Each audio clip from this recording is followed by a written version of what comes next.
Welcome to the Thumbprint Project Foundation's docu-series, Childhood Domestic Violence, The Hidden Public Crisis. I'm Drew Schlossberg of Cloudcast Media. We're thrilled to have in the studio with us today our friends from the Boys and Girls Clubs of San Marcos. We got Jonathan Kerstetter, COO of the organization, joined by his colleague, Ari Krakowsky, Director of Member Impact. Welcome to the show. Hi. Thank you. Very good. So, Jonathan, we'll start with you on this. How long have you been involved with the Boys and Girls Clubs of San Marcos? Well, with San Marcos in particular, I'm coming up on my 2-year anniversary here in September. But I've been a part of the Boys and Girls Club movement for over 10 years now. Yeah, what got you into it? A guy by the name of Greg Shafreda actually is a lifelong friend, and I graduated nursing school, went to nursing school, and working in the peds floor, and my mom always told me that I wasn't built for that emotionally, and so ended up losing a patient and a young girl, and didn't handle it really well. And so my friend Greg calls me up and says, hey, we have a YDP, a youth development professional position, so a line staff position. He goes, it pays great, pays $8 an hour, and you get 20 hours a week. Nice. And I said, perfect, sign me up. And what was only going to be a 6-month or a year stopping point so I could get back on my feet and finish my nursing career ended up being my career and my job for the last 10 years. No, that's great. Got to have you on board there. You guys do great work over here. How about you, Ari? Well, I went to college in LA, UCLA, and I was working or volunteering for a summer program that we ended up hosting leadership camps in the summer for underserved youth. And one of the programs that Boys and Girls Club offers is Leaders in Training. And so we hosted these teens who were involved in the Leaders in Training program. So that was my first exposure to Boys and Girls Clubs. And I graduated from college and they offered me a job. So I started off working at the Santa Monica Club, and that was almost 6 years ago. So now I'm at San Marcos, and I had my 1-year anniversary last week. Congratulations. That's wonderful on this. You know, Jonathan, of course, we know the Boys and Girls Club has been around for how many years now in San Diego? In San Marcos, we've been here for 40 years. Right. And so, in the county for quite a while over here, and just doing wonderful work throughout the whole region, especially in San Marcos. Talk about the different types of resources you provide to the community, especially up in San Marcos. Well, we provide a safe place for our youth, right. And so in particular after school, one of our mottos is when school is out, clubs are in. So anytime the schools are out, we offer full day camps as a resource for the working families, and in San Marcos, that's one of the things that we found is a lot of our families are working and need that childcare. We also provide we combat childhood hunger or food insecurity. So we provide snacks and full supper meals throughout the year, and then especially during COVID time, we actually ramped that up, partnering with San Diego Food Bank to provide meals for the weekends as well, as far as a couple corporations that partnered with us. So we're a resource in every capacity. This position, the Director of Member Impact, is something that we have been wanted for a while, and it's something that we pride ourselves having a full-time Master's of Social Work employee on staff. This allows us to tackle the social and emotional wellness component of kids and what that face. It's so different than when we were growing up, and so some of the challenges that they face, we're able to combat that with that as well. But we like to also consider ourselves as a resource for the families as well. So if the families are struggling, we will find out what that information is, and then we will do a lot of the legwork or the research for them, and then point them in the different direction. But we partner with North County Health Services. We partner with a lot of the local schools and colleges, a lot of the counselors on campus as well. So we try to really provide them the extra layer of support that they deserve or need. Right. So Ari, obviously you and Jonathan and your colleagues have had to do an unbelievable pivot like everybody has with COVID. It hit people right between the eyes. So talk about that a little bit.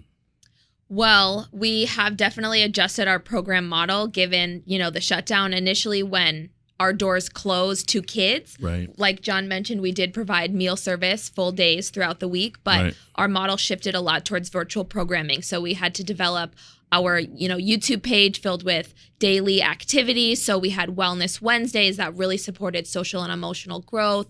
We had Tinker Tuesdays, which was geared more towards our art-based members. And now that we're kind of in this hybrid model where our doors are open at our main facility, but our school-based sites are starting the school year off virtually. So we're in this kind of, like I said, hybrid feeling where we can support in person at limited capacity, but we also are providing supports to our kids who are at home, who still really are craving that connection to positive, mentors such as our staff. You bring up a good point. Jonathan was talking about it too. And of course, you got areas of quite expertise in social emotional learning in the schools, of course, and well-being on this. And a lot has been written about that. And a lot of the schools are going toward SEL curriculum. Do you tie into the schools that way? We do. So we are not part of the school system, but we offer programming at 7 school sites in San Marcos, as well as 5 apartment sites. And then we have our standalone facility. So my role is really to integrate social and emotional support in the after school setting, but I do collaborate a lot with the school district social workers. And I also am really fortunate to partner with San Diego State and Cal State San Marcos, their schools of social work. So we host interns that are really on the ground providing one-on-one or targeted group support to our members in the after school setting so that they get, confidence building and just additional one-on-one support that they might not have when they're in school. Right. So talk about this, Ari, and then we'll jump on Jonathan too, get his feedback too. So identifying at-risk kids, that are going through your program. How do you do that, and how do you work with them? How do you make sure they're getting what they need? Yeah. Well, at-risk nowadays can mean so many different things, right? It can mean some sort of instability at home. It could mean really poor school performance. It could mean challenges with emotion regulation and coping skills. So there's so many different factors that play in. But we've found that having, this role that I'm in is such a privilege because I get to look at things through a different lens, and our staff are oftentimes, really focusing on group-based programming. So my role, and then with the support of our social work interns, really focus on that individual attention, and that really helps have more eyes and ears on the ground to identify if kids might be having consistent behavior challenges. We can provide that targeted support, loop in the families as needed, communicate with the school so that we're, triaging and supporting kids through every, facet of their day. Right. Jonathan, why don't you add to that? Oh, it's well said, Ari. Right. But I think it goes to the fact that we're trying to create that connection. And that trust, and having Ari, her interns, as well as the training that our staff go through. Our site directors are trained in youth mental health first aid, so they have the basic layer of understanding and identifying some of the at-risk behaviors. But it's about that connection, and that's one of the ways that we identify this at-risk is because our staff that are trained to make this connection with these kids, and it's as simple as acknowledging their name when they walk in, right? Having a special handshake, showing that they care, right? And a healthy adult interaction. And that allows these kids to open up. But it's our staff that we rely on heavily with Ari's expertise, but it's our staff that identify like, hey, this member is acting out. This member had a change in behavior. This member is, doing this. And that allows us to dive deeper. So really it's a collaborative team effort that allows us to really target these at-risk youth, because Ari and her interns are only, 1 to 5, 6 people. We have 13 sites, like we mentioned. So it really takes a team effort to identify this, and we really rely heavily on our staff. Yeah, without question. I'm Drew Schlossberg of Cloudcast Media, and you're listening to the Thumbprint Project Foundation's docuseries, Childhood Domestic Violence, The Hidden Public Crisis. We're chatting with our friends from the Boys and Girls Clubs of San Marcos. We got Jonathan Kerstetter. Kerstetter. He is the COO of the organization, joined by his colleague, Ari Krakowsky, who is the Director of Member Impact. One of the things we talked about, there's a lot of goals you have to do, and the parents and the people who are raising these kids count on you for this. What would you say some of the major goals? We'll start with you on this, Jonathan, of the Boys and Girls Club of San Marcos is providing a safe place for the kids where they feel like they can be themselves. They have a voice. they're able to speak up, share some concerns. Most of it is I think that's the major goal, is being able to make that connection, and providing that safe place, not just physically but also emotionally. Right now it's about physical, right, with COVID-19, Right. and doing that. But along with that and the impacts that COVID has had, then comes in the emotional side of things. So it's always this constant, dual thing that we're fighting, or trying to handle is the balance of safety, creating that emotional connection to these kids, and members, and basically making sure that they feel safe. I think that's my major goal. Right. So Ari, are you getting a lot of calls from parents and with questions on, hey, how do I handle this? I see that my kid may be withdrawn or whatever the case may be, and obviously, as you mentioned earlier, kids like adults, we like to have social interaction, and of course, COVID is not letting us do as much as we'd like. You getting a lot of questions on that area? A decent amount, not I wouldn't say more than usual. Right. But parents do reach out, for resources. I mean, the main question we've been getting is, are we open? Right. And so that is a really great, open door for us to kind of assess why they might be asking if we're open. Are there concerns at home? Are the kids kind of acting out in unusual ways? Is it more the parents have resumed work and they really need that safe place that John, has mentioned we offer? But there have been parents who've reached out, mentioning that their kids have been struggling, especially with isolation and lack of connection. And so that's where we can really come together and fill that void. If it's through virtual, touch bases with myself or group-based work, even, through Zoom. We've been using Zoom a ton throughout COVID. And if we do have capacity to bring kids into the building, we are at reduced capacity right now, but we try and provide as much support to parents as we can, if it's, directing them to a community resource or bringing the kids in. Yeah, I know what's so important about Boys and Girls Clubs at San Marcos One, and of course the whole county, is Healthy Minds. You have Healthy Minds programs, you have Healthy Bodies programs, and all that business. And now with social, distancing, and of course with distance learning, which obviously people were not prepared for when it hit in mid-March. They are now, or they don't have a choice. They better be in this aspect. We'll start with that, and then, Jonathan, you can add to it as well. How are you working with those parents with distance learning? Are you? We are. So we are actually, it's really exciting. So our school district went back to school last Tuesday. And so our clubhouse is open as a distance learning hub. So we are open 7 a.m. till 6 p.m. Monday through Friday. And so kids will come with their Chromebooks, their, book bags and things. And so we really facilitate support for them to be in distance learning, which was not the case, like you said, when the stay-at-home order was put in place. Parents were, scrambling, had to figure out childcare. So we're really proud to, offer that support to as many kids as possible, which we are only able to have 88 with, safe distance and social distancing practices. But that is 88 kids who are getting, consistent support with school and positive mentorship.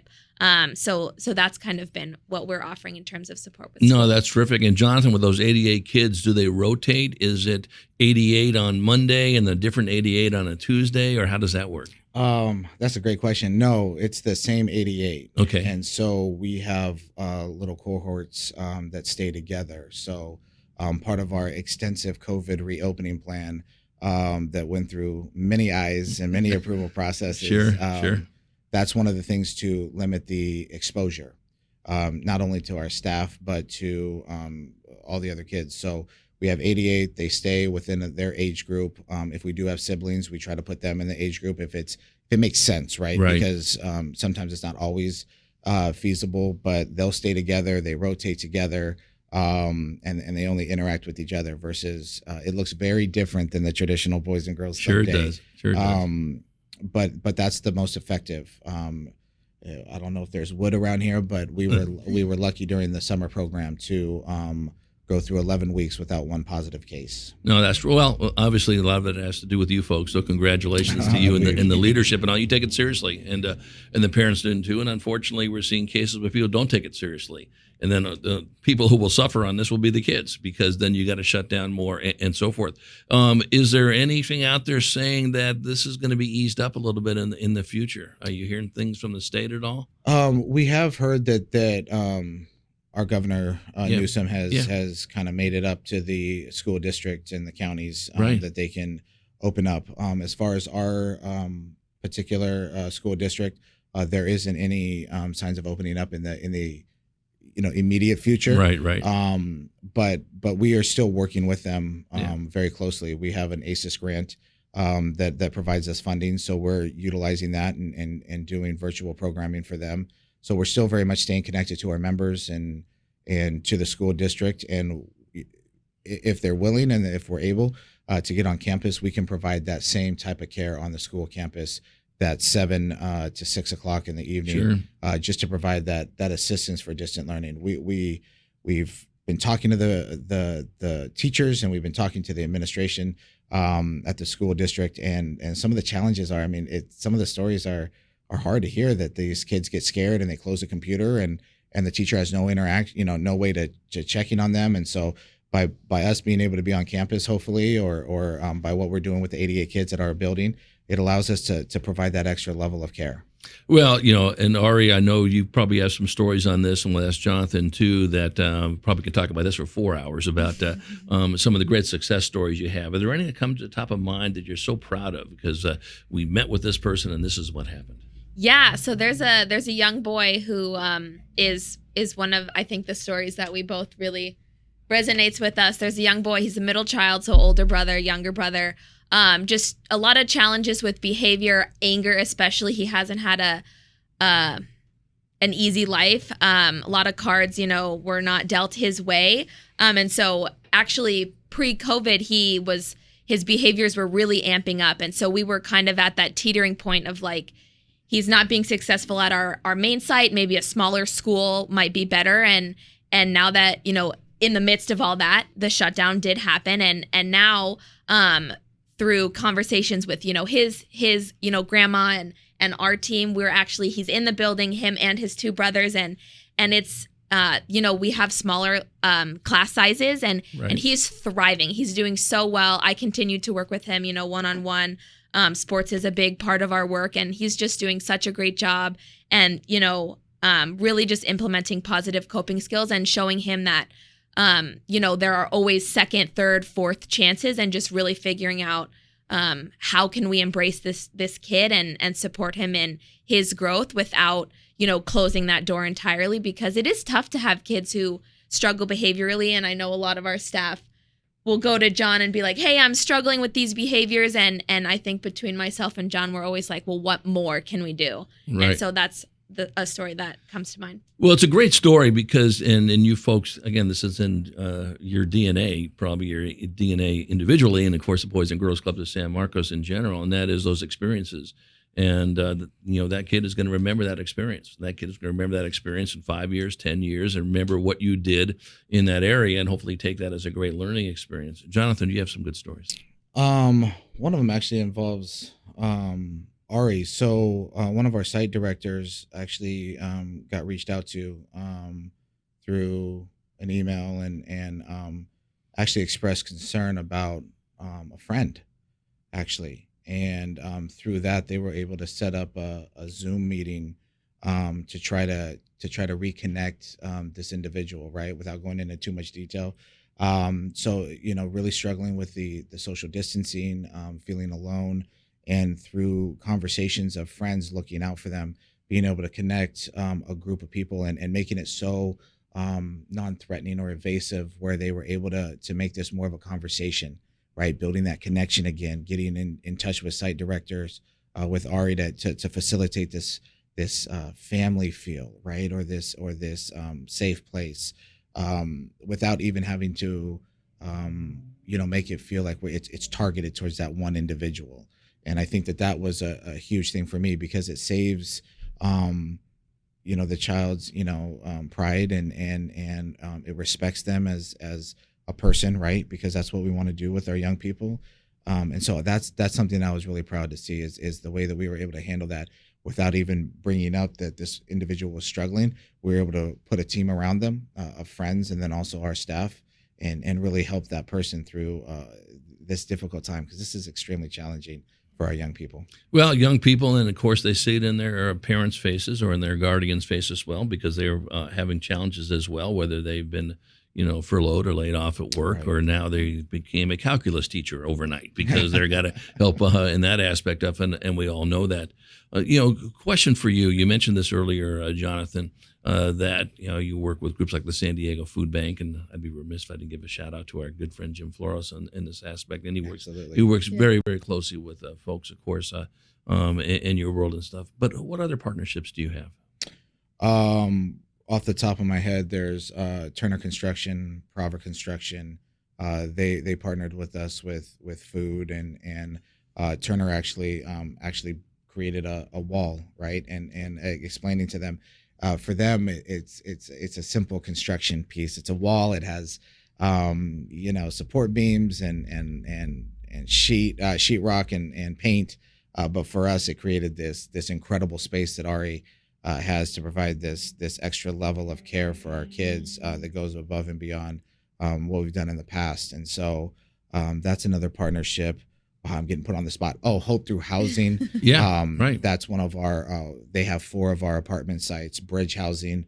But Hope Through Housing, we have a member of their organization on our board. They are huge partnerships. The city of San Marcos, can't speak highly enough about Mayor Rebecca Jones. Sure. And what she means to our club. The school district, Dr. Garcia, Betsy Cannonberg, these are individuals, and then all the administrators, right? I don't want to leave them out. Right. So I'll just group them all together. But those are a lot of Feeding San Diego. Yeah. They do a lot of our food. I'm thinking Clubhouse Network. Clubhouse PYF. Network. Yeah. Pacific Youth Foundation.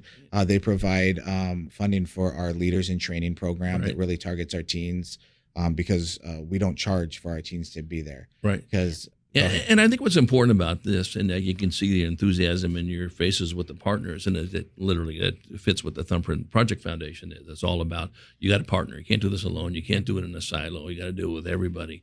Their focus on this docuseries and childhood domestic violence, the hidden public crisis. We all need to be rowing in the same direction. Now that sounds obvious, but some people don't tend to row in that direction, and and so forth. And you folks do, and it's so important to do that. Jonathan, talk about what advice you would give to parents, okay, that may be struggling a little bit with their kids and all this business. Obviously, first and foremost is pick up the phone and call you guys, right? Mhm. Yes, absolutely. Funny is I was just doing this. So I've been fortunate enough to make a lot of CEOs now colleagues, right? Right. During this time, and so just a parent that is just a family member of one of our board members reached out, and I was able to connect them through a different Boys and Girls Club in her particular city and community, and get the support that she needed. So not knowing what resources are out there in her own community is huge. Sometimes it's not even us, right? So sometimes I'll do research and end up sending them to, a different a licensed child care facility, or sending them somewhere else for the help. It's not just about us and promoting us. It's doing what's best for them and what they need. But just picking up the phone. We are constant resources. We are always looking to help in whatever fashion we can. And if it's not us, it's not one of those things that we compete amongst our fellow brothers and sisters at the Boys and Girls Clubs. Sure. We will gladly share resources and provide that help, or share that resource over there. Like, hey, they might be accepting. Sure. Currently we don't take kindergartners, but our neighbors, to the west of us, Vista, they do. And Yeah. so Matt and his team was able to take on this particular member. So it's great. It's just great partnerships. But it's that knowledge that we have that maybe they don't. And so just picking up the phone call, giving us a call, scouring the website. Lauren Garrido does a great job. She's our marketing coordinator, keeping that up to date and current. And so that's the best resources, is just checking that and scouring that, and then just picking up the phone and call, or sending us an email. We will get back and respond in a timely manner. Right. So Ari, with the folks that are watching this, okay, and then are going to be listening to it down the road on this, what can they do to support your efforts, specifically as a director of member impact? Well, our efforts are really, based on access to as much, resource, and if I can invest in trainings and that can expose our staff to more support and more, to continue building their toolbox on, de-escalation strategies and how to manage difficult behaviors. So something that we're really looking for, especially now that social emotional wellness, it has always been important, but I think now now that we're in the midst of COVID, every kid is going through something. And so really, amping up our training, and that's something that we're looking to involve myself more in our site directors. So, we're really fundraising to get trainings more integrated into our curriculum so that all of our staff across all levels can benefit. So that's what I would say. Yeah, well, listen, I think it's all good. And, we talk about this quite a bit with nonprofits such as yours. There's no such thing as a donation too small. There's no such thing as a volunteer hours too little. Just get engaged. And, maybe down the road, instead of X amount of money, maybe it's a little bit more in the next month, or maybe it's 2 hours more, this stuff. And we all know that we really need all hands on deck, and especially during COVID. Jonathan, any final comments? No, just visit our website and see how you can get involved. boysgirlsclubsm.org, and it's a great way to give back. And like you said, no donation is too small. And with COVID and trying to combat that, costs have gone up. So the challenges that we are facing is continuing to give that level of care, provide that safety, and keeping the doors open. So that is huge. And so just visit and see how they can get involved and support. We have several different ways. We have an online store. We have a supply list of things that we want to do, because now supplies aren't shared. We have we have to individualize them. That's right. That's right. Good point. So being able to provide more supplies to them, and that's just part of that cost that we talked about. But checking us out and following us on Facebook and Instagram and all that good stuff, that'd be the best way. You bring up an interesting point, and we'll get your final comments as well. But, we tend not to think about, we'll just share. Well, wait, we can't share X. Well, we'll just go, no, we can't go over here. Yep. And it's got us to think a lot differently on that, and pivoting. And that's a different mindset. Probably not a bad thing as we move into the future when COVID does go away. It gets us more resilient on that. That's a very, very interesting point. Yeah. Any final comments from you? I think really just, to parents or kids or, any type of caregiver, whomever might be watching, these are such, uncharted times. And so reaching out for support is never a sign of weakness. It's actually a sign of strength. That's, always been my personal thought process. And I think now more than ever, that's really applicable, because it takes, a village. And so we really want to support in any way possible. So ask for help, even if that's not from us, if that's from another local community, program. I would just say, be patient, with yourselves and reach out for support. Right. I think that's terrific. Well, Ari Krakowsky, Director of Member Impact for the Boys and Girls Club of San Marcos, and of course, Jonathan Kerstetter, COO of the organization. Thank you. Great content. Really appreciate that. I know we'll probably see you folks even doing more great stuff, and wishing you nothing but great success moving forward. Thank you so much. My pleasure. I'm Drew Schlossberg of Cloudcast Media, and you've been listening to the Thumbprint Project Foundation's docuseries, Childhood Domestic Violence, The Hidden Public Crisis.